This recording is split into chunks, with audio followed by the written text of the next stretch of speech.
O Senhor esteja convosco. Ele está no meio de nós. Proclamação do Evangelho de Jesus Cristo segundo Mateus. Glória a vós, Senhor. Tendo nascido Jesus na cidade de Belém, na Judéia, no tempo do rei Herodes, eis que alguns magos do Oriente chegaram a Jerusalém, perguntando: onde está o rei dos judeus que acaba de nascer? Nós vimos a sua estrela no Oriente e viemos adorá-lo. Ao saber disso, o rei Herodes ficou perturbado, assim como toda a cidade de Jerusalém. Reunindo todos os sumos sacerdotes e os mestres da lei, perguntava-lhes onde o Messias deveria nascer.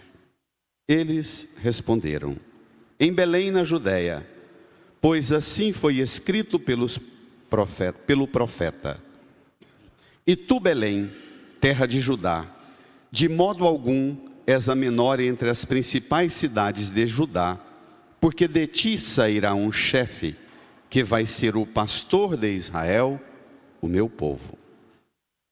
Então Herodes chamou em segredo os magos e procurou saber deles cuidadosamente quando a estrela tinha aparecido. Depois os enviou a Belém, dizendo: ide e procurai obter informações exatas sobre o menino, e quando o encontrardes, avisai-me, para que também eu vá adorá-lo. Depois que ouviram o rei, eles partiram, e a estrela que tinham visto no Oriente ia adiante deles até parar sobre o lugar onde estava o menino. Ao verem de novo a estrela, os magos sentiram uma alegria muito grande.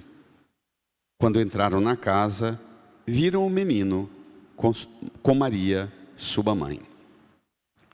Ajoelharam-se diante dele e o adoraram.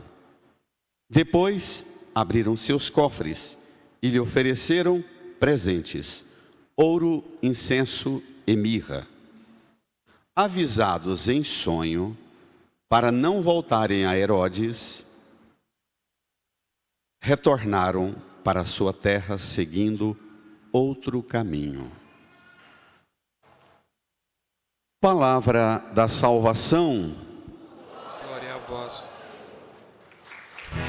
Aleluia, aleluia, aleluia, aleluia.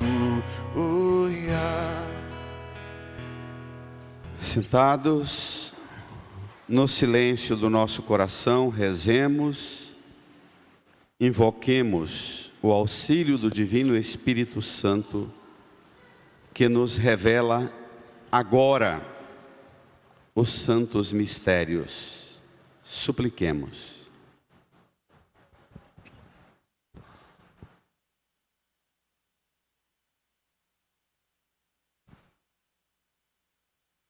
Amém. Irmãs e irmãos, celebramos hoje o último ato litúrgico com a presença do presépio.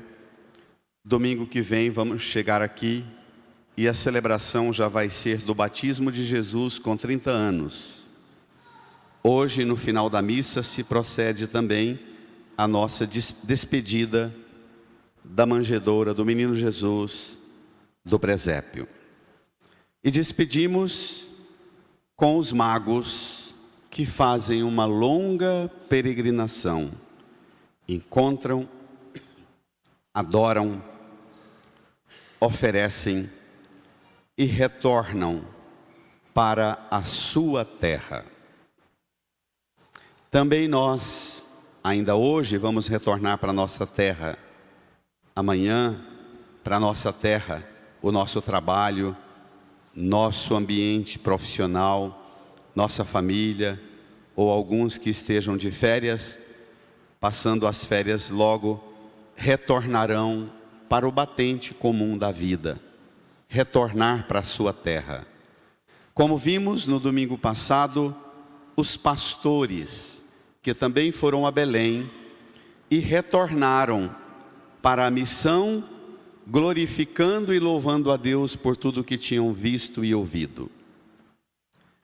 Esta festa de hoje, ela tem um peso muito importante na identidade, na cultura popular dos ambientes que trouxeram os elementos da cultura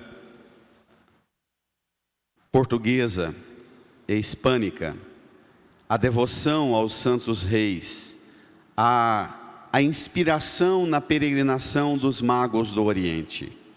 Os elementos são vastíssimos e a gente pode facilmente se perder, porque são o texto que fala deste encontro e dessa experiência mística dos magos, é um dos textos do Novo Testamento que mais sofreu interpretações inspiradoras das correntes gnósticas de pensamento no cristianismo.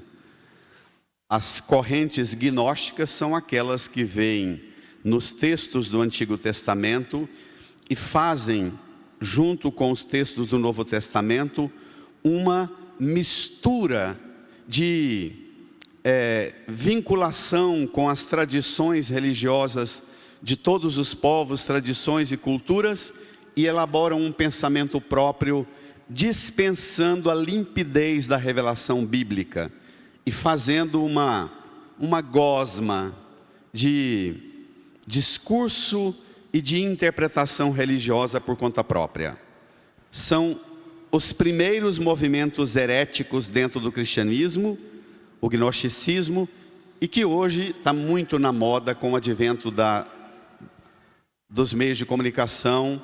Está muito na moda pregadores gnósticos sem a compreensão da limpidez da revelação bíblica, que a igreja tem a responsabilidade de comunicar. Portanto, vamos ao texto. No seu folheto número 11, Mateus capítulo 2, versículos 1 a 12.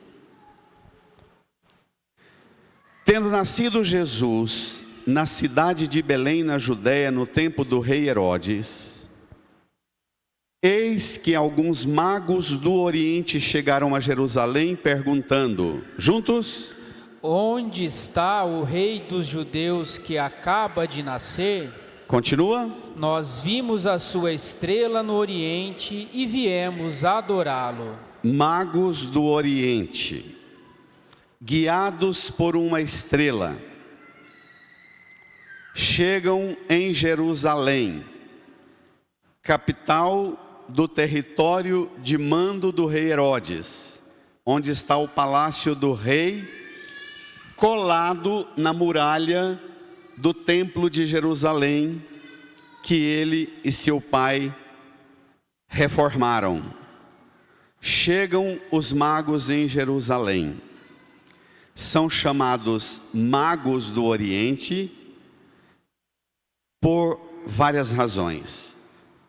A linha de interpretação que eu vou aplicar daqui, os conceitos básicos que eu vou usar para ajudar os irmãos e irmãs a mergulharem no mistério próprio do texto, é a reflexão de Bento XVI no livro Jesus de Nazaré, que trata da infância de Jesus e das manifestações de Jesus nessas cenas, como aos pastores e aos magos. Dito isto, os magos, nós precisamos entender quem poderia ser esses magos no tempo de Jesus e o que seriam os magos no tempo de hoje. Bento XVI trabalha brilhantemente essa comparação para os dias de hoje e para o tempo de Jesus. Vieram do Oriente. O termo Oriente representa o lado para o qual, de onde o sol nasce. O infinito mundo das tradições milenares, das religiões, ali vizinha os persas, do mundo babilônico, e o próprio Império Assírio, que desceu todo o território da Mesopotâmia, imediatamente após as montanhas, as colinas do Golã, Então tem o mundo persa e depois do mundo persa vai até o vasto mundo da China, da Índia e tudo aquilo que a gente conhece. Para quem gosta de cinema, recorde-se dos relatos do Alexandre o Grande, a vastidão do território do Império Helênico que chega lá. Porque imagem é mais fácil de fixar na mente da gente. O Oriente, portanto, representa o conjunto das tradições múltiplas das religiões daquele mundo para o lado de lá do nascer do sol. E que Israel, que está no limite, podemos dizer, da fronteira do Mediterrâneo para o Ocidente, a Europa e o lado de cá, do nascente. Israel tem muito mais contato com o lado do Ocidente, embora seja uma tradição religiosa profundamente marcada pelos elementos que vêm das peregrinações do lado do Oriente. A tradição bíblica é fortemente marcada pelas inquietações religiosas que vêm desse lado do Oriente. O que tem no Oriente como tradição religiosa? Basicamente, simbolizados na estrela. São religiões e tradições religiosas que codificam uma compreensão da fé a partir dos elementos da natureza e da criação. É mais fácil a gente trabalhar com os elementos vários da cultura. A China foi descaracterizada nas tradições religiosas pelo comunismo, mas ainda guarda tradições milenares, curiosamente, de cunho profundamente religioso, mas com o ateísmo próprio do materialismo, de capitalismo de Estado hoje, que é a China, que não é mais, nem pode ser chamado de comunismo, que desconfigurou. Mas vocês se recordam daquelas cenas, daqueles filmes, daqueles vídeos que todo mundo aqui já viu, dos templos na Índia, em que os elementos da natureza são fundamentais para a relação do povo com a transcendência. Eles identificam os elementos da natureza como a própria realidade divina. Tem o templo para o deus rato, para o deus elefante, não é? Para o deus, os elementos da natureza. Os magos são, portanto, aquelas tradições religiosas que vivem uma intuição, uma busca na fé, mas não tem uma elaboração muito da palavra como a tradição judaica. Tem uma compreensão vasta e muito subjetiva e muito complexa, exatamente porque não é sistematizada em texto, na relação e na interpretação que fazem da natureza. Aqui Bento XVI já tem uma nota bacana. Ele diz que é verdade que a criação é o primeiro livro da Bíblia. Diz Bento, não é o Gênesis. O primeiro livro é a própria criação de Deus. Todos nós já tivemos experiências fortemente de fé com o nosso contato com a natureza, com a criação, não já? A beleza, o que nos encanta, a harmonia do cosmo, do universo, os ciclos próprios da natureza, as diferentes formas de vida desenvolvida no planeta, dependendo das condições climáticas de cada região, mais fria, quente e assim por diante. Então, aqui, os magos são, diz Bento, seguramente sábios, que trazem uma identidade de sabedoria muito baseada na especulação da sabedoria popular com a contemplação da natureza, a codificação das superstições, todas, o conjunto disso, mas todo ser humano, ao ser criado, diz Santo Agostinho, foi criado por Deus e deixou Deus dentro do coração de cada ser humano que Ele criou, deixou Deus um espaço de vazio que só pode ser preenchido por Deus. Portanto, todos os povos, de todas as culturas, de todas as raças, religiões e línguas, toda pessoa humana tem um vazio aqui, que pode, na liberdade, ser preenchido ou não, unicamente por Deus.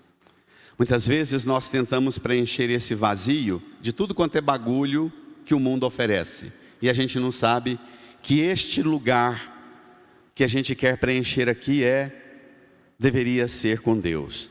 Os magos representam aqueles que buscam um sentido fundamental que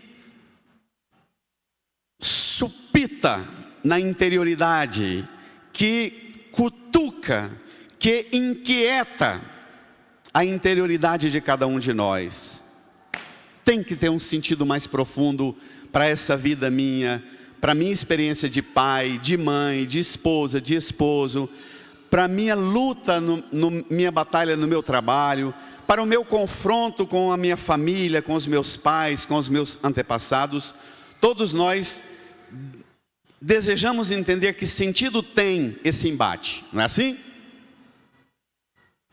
Então, é a partir desse embate, essa busca do sentido mais profundo, que os magos vêm guiados pela estrela.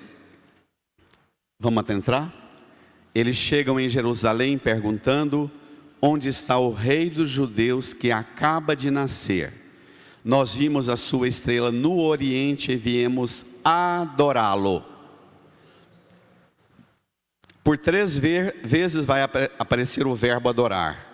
Nos lábios dos magos, nos lábios de Herodes e pelas mãos, pelo escrito e relato de Mateus no Evangelho. Pelas 3 vezes que aparece o adorar, tem sentidos distintos. Pronto, a pergunta dos magos provoca um caos na cidade e no coração do rei. Versículo 3. Ao saber disso, o rei Herodes ficou perturbado, assim como toda a cidade de Jerusalém. Pronto, a cidade de Jerusalém, que representa o território próprio da tradição milenar, 1000 anos que Davi construiu o templo. 1000 anos de tradição religiosa e de esperanças messiânicas descritas no Antigo Testamento. Lá está invadido pelo Império Romano, com colocado pelo imperador, por César, como rei, para dominar politicamente, através da força militar e através de altas taxas de impostos, para sustentar a grandeza do império. A pergunta dos magos perturba o rei e perturba a cidade. Nós somos uma sociedade que temos cada vez mais medo de perguntas. As ideologias e os grupos que surgem dentro do cristianismo, dentro da Igreja Católica, querendo salvar a igreja, na maioria são grupos revisionistas que tentam dar a você certezas totalitárias e tirar de você o direito de você perguntar, que você tem que ter certezas, porque pergunta perturba, não é? Pergunta é sempre uma coisa desconfortável. Vocês que são pais e mães, aprendam a lidar com a dúvida e a pergunta dos filhos. Já falei em outros anos, mas é bom repetir. Tem um livro muito bacana, Dúvida, uma História. A autora diz que os grandes acontecimentos da história da humanidade não surgiram pelos grandes feitos que estabeleceram sistemas, mas os grandes movimentos da humanidade na história de todos os povos e culturas surgiram como grandes momentos exatamente porque alguém teve coragem de fazer perguntas. ainda que essa pergunta perturbe um rei, uma cidade de domínio religioso e político. Nós podemos continuar nossa procura por Jesus no grupo dos perturbados de Herodes e de Jerusalém, ou no grupo dos inquietos por um sentido profundo da vida. É uma escolha que você tem que fazer. Você quer ser uma perturbada, um perturbado religioso? E o cristianismo tem se tornado cada vez mais, as igrejas têm se tornado cada vez mais lugar de gente perturbada, que tenta criar para pessoas machucadas e feridas respostas fundamentalismos para pessoas feridas e machucadas que não têm direito de perguntar, porque aqui dentro as feridas são crônicas. Decida se você continua a sua procura com a inquietação pelo sentido mais profundo ou pela perturbação. Vamos avançar para fazer a escolha? Versículo 4. Olha a estratégia do rei. Reunindo todos os sumos sacerdotes e os mestres da lei, quer dizer, as autoridades religiosas, o rei perguntava-lhes, leiam, onde o Messias deveria nascer. Eles responderam, firme igreja, em Belém, na Judéia, pois assim foi escrito pelo profeta. E tu, Belém, terra de Judá, de modo algum és a menor entre as principais cidades de Judá. Por quê? Porque de ti sairá um chefe que vai ser o pastor de Israel, o meu povo. Os sumos sacerdotes e os mestres da lei são contratados pelo rei Herodes para dar um cursinho de Bíblia para ele. Herodes reúne os magos, os sacerdotes, sumos sacerdotes e mestres da lei e dão-lhe um cursinho de Bíblia. E a gente diz assim, até porque hoje em dia está cheio de reis, Herodes, querendo que os sacerdotes deem cursinho de Bíblia para ele. De preferência, que nós, os sacerdotes e pastores, fiquemos com a Bíblia do lado deles. Não está? Estão entendendo o que eu estou falando? Lei, né? Conseguem interpretar os sinais. Por quê? Porque se está do lado do sacerdote, dos mestres da lei, fazendo o cursinho de Bíblia, o que ele falar a gente vai acreditar, porque mexeu com a dimensão simbólica, subjetiva da fé. A gente se submete aos caprichos do perturbado Herodes. Os sumos sacerdotes e mestres da lei dão conta de dar um curso, mas nem eles e nem Herodes dão conta de buscar, porque Herodes já se assentou no poder político, os sumos sacerdotes e mestres da lei se assentaram no poder religioso. E tem gente que basta isso para elas, assentar-se nos sistemas de reprodução dos ciclos, dos ritos, das normas, das tradições religiosas, progresso espiritual nenhum. É uma reprodução de sistema, com castas de privilegiados. Agora, eu disse isso o ano passado, sofri umas várias semanas pelo que eu disse, mas é o jeito de repeti-lo. Versículo 7. Então Herodes chamou em segredo os magos e procurou saber deles cuidadosamente quando a estrela tinha aparecido. Olha a presunção. Depois os enviou a Belém, espere dizendo, lá, tirou dos magos a autoridade da estrela, do sinal que Deus deu, e tentou tomar o lugar de Deus na busca dos magos. Entenderam? E mais grave do que isso, Herodes chamou os magos em segredo e procurou saber deles cuidadosamente quando a estrela tinha aparecido. Depois os enviou a Belém dizendo, bradem, Ide e procurai obter informações exatas sobre o menino, e quando o encontrardes, avisai-me, para que também eu vá adorá-lo. Se recorda do que eu disse o ano passado? Herodes transformou os místicos magos do Oriente em uma pequena elite da ABIN paralela de Herodes. Chamou em segredo e falou: procurai cuidadosamente obter informações, e quando encontrardes, avisai-me. Os magos, que representam uma liberdade de encontrar aqui dentro as inquietações, e uma liberdade de deixar essas inquietações conduzi-los e buscar o sentido fundamental.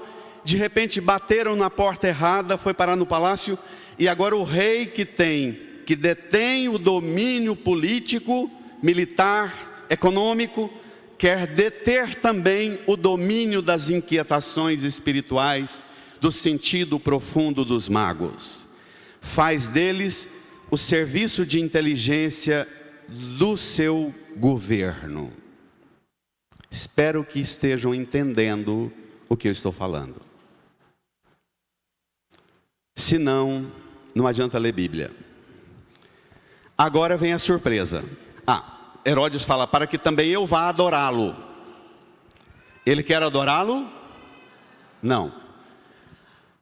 Bento XVI faz uma leitura maravilhosa sobre essa inquietação de Herodes, e a interpretação de Bento é maravilhosa e aparece muito bem explicitada naquele filme que eu indiquei a vocês, Mary. Quando o serviço de inteligência dele pega quem é que eles pensam que é o Messias e traz. Lembra da cena, para quem já viu? Não vou dar spoiler, mas é muito impactante a cena, é maravilhosa a cena. Eu recebi muita abordagem das pessoas perguntando: mas o que significa aquilo? Porque é maravilhoso o filme. Pronto, para que eu vá adorá-lo. Versículo 9, agora vem a surpresa. Depois que ouviram o rei, eles partiram. E agora retomem. E a estrela que tinham visto no Oriente ia adiante deles, até parar sobre o lugar onde estava o menino. Ao verem de novo a estrela, os magos sentiram uma alegria muito grande. Santo Agostinho diz que Deus, que te criou, colocou no interior de seu coração e de sua alma e de sua inteligência um vazio que você pode preencher somente buscando e encontrando Deus. Deus que te criou e te dá essa inquietação por um sentido da vida, é o mesmo Deus que não te abandona nessa inquietação. Ele toma iniciativas e Ele te dá sinais. A estrela aqui representa o capricho zeloso de Deus, que cuida de você e te dá sinais. O problema é, você tem respeitado, acolhido e se permitido ser conduzido pelos sinais que Deus te dá? Tem gente que pega os sinais, a estrela, e põe o sinal no lugar de Deus, e acha que já está pronto, não precisa buscar mais nada, porque codifica: não, essa estrela para mim é o totem sagrado que eu sirvo a Deus, servindo essa pedra, essa estrela, esse rito. Tem muito católico, muitos cristãos que transformam os sinais em ponto de chegada, e não em mediação para a travessia para chegar. Estão me entendendo, gente? Isso é grave. Isso aqui decide o resto. Isso aqui pode transformar você numa pessoa completamente bloqueada para encontrar Deus. Se você colocar os elementos, os sinais que Deus te dá no lugar de Deus, trava tudo. Os magos tinham travado, porque deixaram de olhar para a estrela e se encantaram com o palácio de Herodes.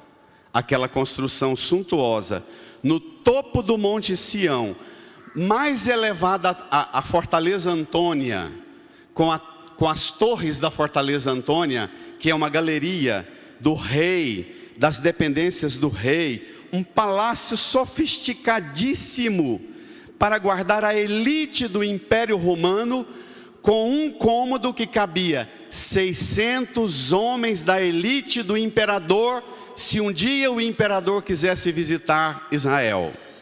Herodes fez o palácio e fez um cômodo que cabia 600 homens da elite do exército do Império Romano. O povo olhou para aquela suntuosidade e disse assim: não precisa nem procurar mais, é ali. Pronto. Mas agora retomam o caminho e viram de novo a estrela, sentiram uma alegria muito grande, porque devolveram para eles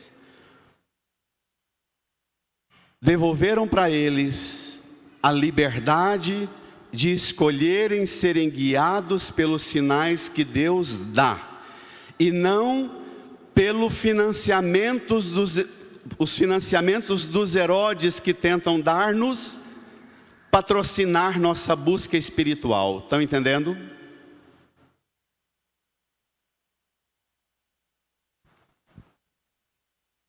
Aquele movimento que foi o movimento mais violento que a igreja sofreu no último milênio, aquele movimento das correntes gnósticas que culminou naquela literatura do Código da Vinci, e toda aquela especulação do Código da Vinci, aquele movimento está dentro das correntes gnósticas, que financiaram, não vou falar nem o nome delas aqui para não criar polêmica, mas vocês sabem do que é gnose, se não pesquisem. O movimento que gastou uma fortuna para desmoralizar o governo pastoral de Bento XVI e desmantelar a autoridade da igreja. Tudo com interpretações gnósticas, desviando o sentido da revelação bíblica, o sentido da direção que Deus dá.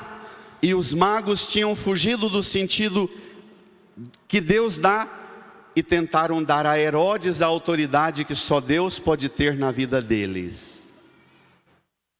Agora vem a surpresa. Vamos lá?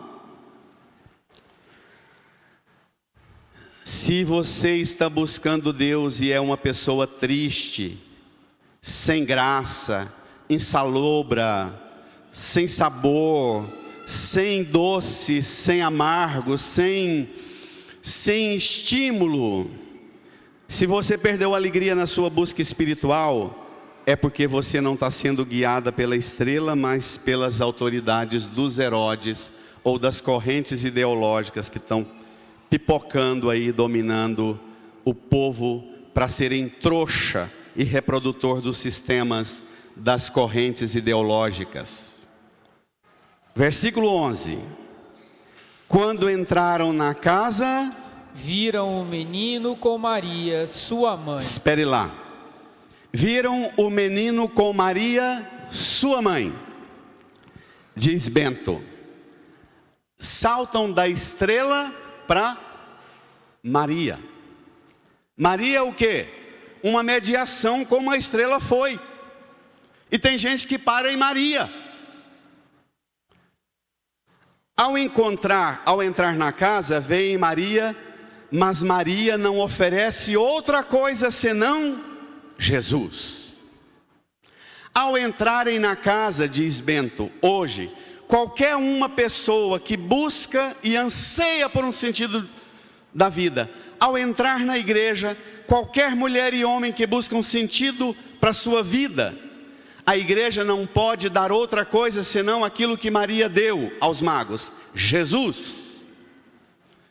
A igreja não pode dar outra coisa, Maria não dá outra coisa, e você não pode buscar outra. Não fique na mediação, não pare na estrela e não pare em Maria, avance. Pegue o que está no colo de Maria, amém? Amém. E Nossa Senhora quer isso de você. Vai! Maria não oferece a si como resposta. Ela dá a resposta que o sim dela gerou. A vida do próprio Deus, que agora está no seu colo, em suas mãos.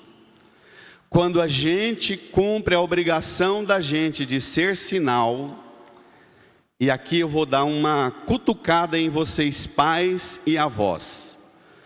Muitas vezes a gente tem a pretensão de ensinar os filhos e netos o caminho da fé, e eles ficam encantados e fascinados com o modo da gente viver a fé, mas eles não encontram Deus. Tem um fascínio, porque ama o pai, a mãe, ama o vô e a avó, se encanta com o meio, o modo com que você é devoto e busca Deus, mas não encontram Deus. Cuidado para que você também não seja uma mediação que traia, que dê a si. A hora que você morre, a menina ou o menino sente falta de você, mas não, o buraco que fica é um buraco gigantesco, porque Deus você não deu. Tá claro? Avancemos então. Agora vem as ações. 3 verbos. Ajoelharam-se diante dele e o adoraram. Preste atenção que não fala, encontraram o menino com Maria, sua mãe, e depois ajoelharam-se diante dele e o adoraram.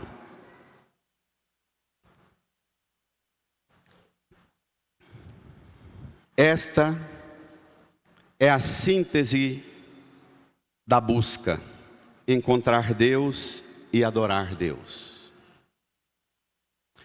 O problema é que nós confundimos as coisas. No catolicismo de hoje e com o advento da televisão e da internet, nós perdemos muito a noção do que é adorar. As pessoas vão lá na Capela do Santíssimo, no sacrário, ou vão à igreja com ostensório, expondo Jesus eucarístico aqui no altar, ajoelham, pega o rosário, reza o terço, abre a bolsa, abre a carteira, pega as rezinhas que o vô, a avó, o padrinho, a madrinha deu e reza aquele tanto de reza e vai embora dizendo que adorou. Nunca mais chame isso de adorar. Não deixe de rezar o rosário lá na frente do Santíssimo, nem de rezar as rezas que você recebeu de seu avô, sua avó, seu pai, sua mãe. Mas não chame isso de adoração, chame isso de preparação para a adoração, mas isso não é adoração, tá claro? O que é adorar? Em que consiste a adoração? Na tradição, na síntese da revelação bíblica, a adoração consiste em o próprio livro do Apocalipse e o próprio diálogo de Jesus com a samaritana. A adoração consiste em você buscar Deus, consciente que Deus também te busca. Você dá passos procurando-o, mas Deus também te procura. E não fica só na procura, há a graça do encontro.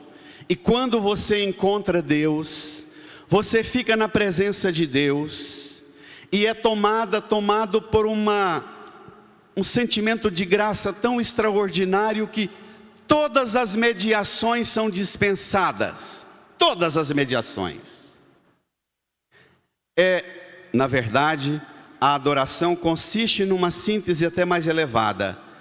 Você sente Deus envolver-se com você, com o seu corpo, com o seu ser. Você se sente em Deus e sente Deus em você, que parece uma realidade só.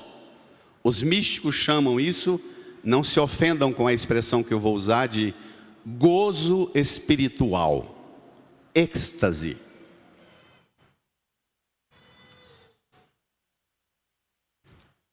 Na maioria das vezes o que o povo fala para mim, faço a adoração, não é isso, não é sobre isso que estão falando. Estão falando sobre práticas devocionais, importantes, mas não é adoração. Adorar é você procurar Deus, experimentar a presença de Deus e ter certeza que Deus está em você e você está em Deus. E às vezes isso se dá em átimos de segundo, uma faísca. Santa Teresa d'Ávila dizia que parecia uma fisgada interior, um choque, uma fresta de luz que traspassa, um raio. A expressão que ela usa é um raio. Infelizmente tem muitos cristãos que nunca experimentaram este raio, nunca foram tocados por esse ser traspassado pela força, pela luz, pelo fogo, pela presença do próprio Deus. Ficam na mediação, ou no que vem. Depois, leiam, vamos lá? Abriram seus cofres. Espera lá, eu quero vocês com o texto. O versículo 11 diz assim: quando entraram na casa, viram o menino com Maria, sua mãe, ajoelharam-se diante dele e o adoraram. Agora vamos. Depois abriram seus cofres e lhe ofereceram presentes: ouro, incenso e mirra. Tem muita gente que procura Deus, encontra Deus e já vai logo oferecendo coisas, mas não experimenta ter-se em Deus e ter Deus em si. É diferente? Fundamentalmente diferente. Tem gente que acha que o oferecer coisas é a síntese da busca, não é não. O ápice é a adoração. A oferta não é oferta de coisas. Olhe para o presépio se a vista sua alcança, ou para a imagem aqui do crucificado. Quando os magos oferecem ouro, a simbologia dos elementos da natureza, da criação, ouro, incenso e mirra, os magos não estão dando coisas para Deus. Ao oferecer para Jesus esses três elementos da natureza, eles estão trazendo a síntese das tradições religiosas de todo o vasto Oriente, e na síntese das tradições religiosas, eles dizem que em Jesus eles encontraram verdadeiramente Deus. O ouro representa o poder de Deus Pai, que criou tudo, que mandou e fez tudo. O incenso representa a presença penetrante do Espírito Santo, que purifica e santifica todas as coisas. A mirra representa que pela morte e ressurreição de Jesus, nós não vamos receber uma maquiagem, apenas uma correção em nossas rugas para parecermos mais jovens. Mas a mirra diz-nos que somos em Jesus, nele mesmo, destinados para a ressurreição e a vida eterna. Os magos, portanto, ao adorar, depois ajoelha e oferece os presentes, estão falando para nós que é que Jesus traz. Não é o que eles trazem, mas eles estão contando para nós o que é que Jesus traz. E os magos estão dizendo que Jesus trouxe para nós definitivamente a revelação de quem é Deus. Deus é Pai, é Filho e é Espírito Santo. Por isso nós os chamamos de santos reis e merecem uma salva de palmas. Brada, vai, vai.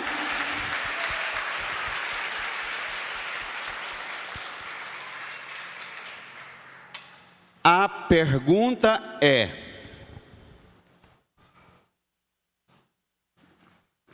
quando você chega na igreja e abre o seu coração mais do que o seu cofre, e abre a sua mente, abre o seu coração, abre a sua alma, quando você chega na igreja ou na sua casa, quando você vai rezar, ajoelha e abre o coração, a alma, e oferece a Jesus o que você tem, o seu modo e aquilo que você oferece na sua oração a Jesus revela para os seus filhos e netos de verdade quem é Deus para você? Ou você precisa despejar caminhão de norma, regra e doutrina religiosa, porque a meninada não tem noção do que é e quem é Deus?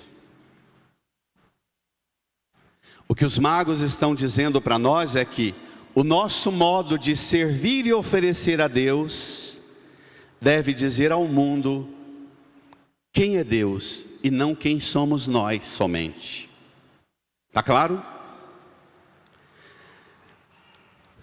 E termina o texto maravilhosamente com o último versículo 12.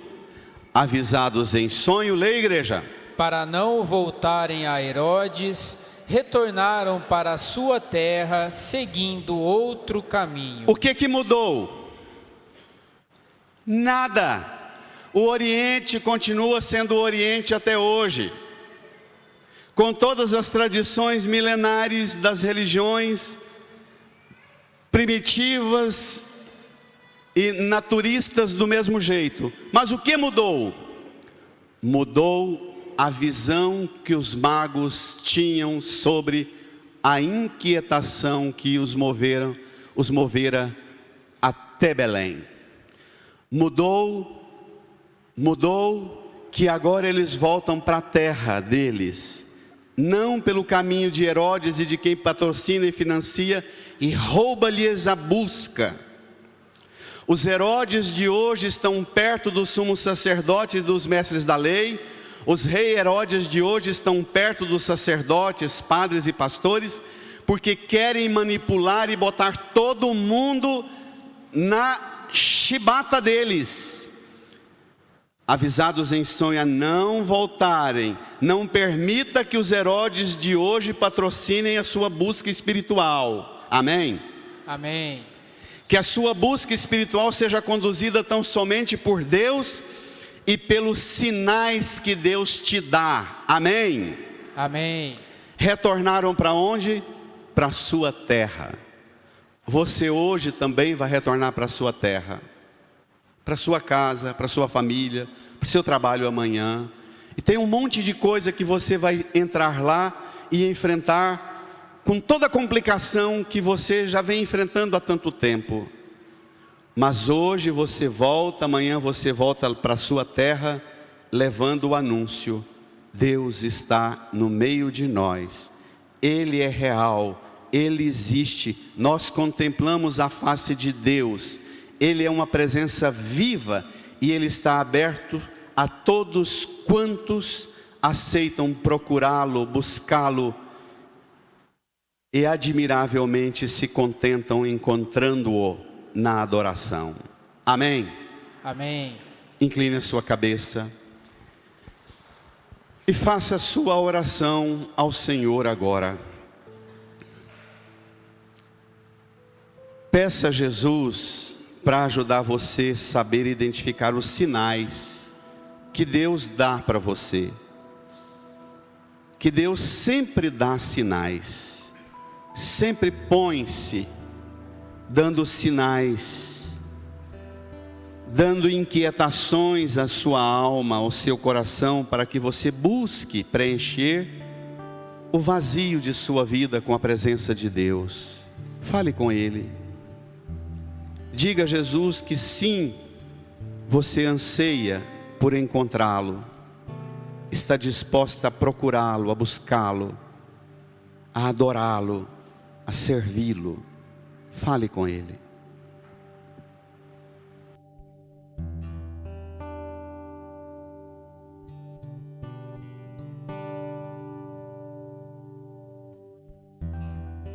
Todo joelho se dobrará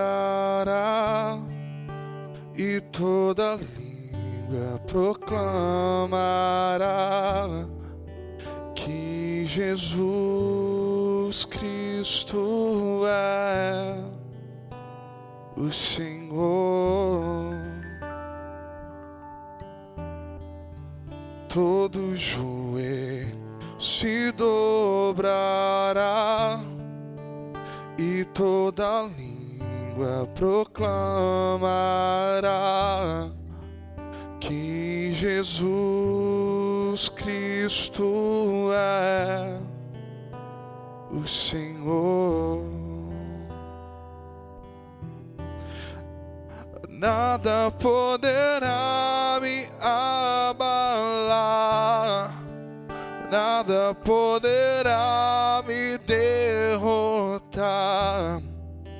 pois minha força e vitória tem um nome, é Jesus. Nada poderá me abalar. Vamos cantar. Nada poderá me derrotar, pois minha força e vitória é Jesus. O nome de Jesus.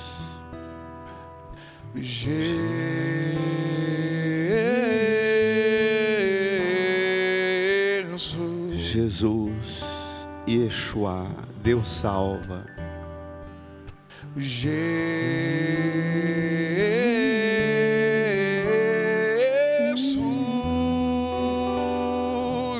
nada poderá me abalar. De pé. Nada poderá me derrotar, pois minha força e vitória tem um nome, é Jesus. Nada poderá me abalar, nada poderá me derrotar, pois minha força e vitória é Jesus. Põe a mão no seu coração, incline a sua cabeça e reze comigo. Senhor Jesus, eu creio firmemente que esta inquietação do meu coração, da minha alma, da minha inteligência, das minhas emoções, da minha vida, esta inquietação pode me mover a buscar o Senhor e o sentido de tudo que eu só encontrarei na sua face, no seu rosto, presente no meio de nós, revelando a face de Deus. Pai, Filho e Espírito Santo, vivo e verdadeiro Deus, revelado a nós por sua presença. Obrigado, Jesus, pelos sinais que o Senhor nos dá e por preencher nossa vida, dando sentido verdadeiro para nossa existência. Obrigado, Jesus. Não estou só, não sou guiado pelo vazio. O Senhor nos conduz até a presença de Deus. Obrigado, Senhor. Amém, Senhor. Amém. Amém. Dirija quem está do seu lado, deseja a paz de Jesus com alegria. Saudai-vos.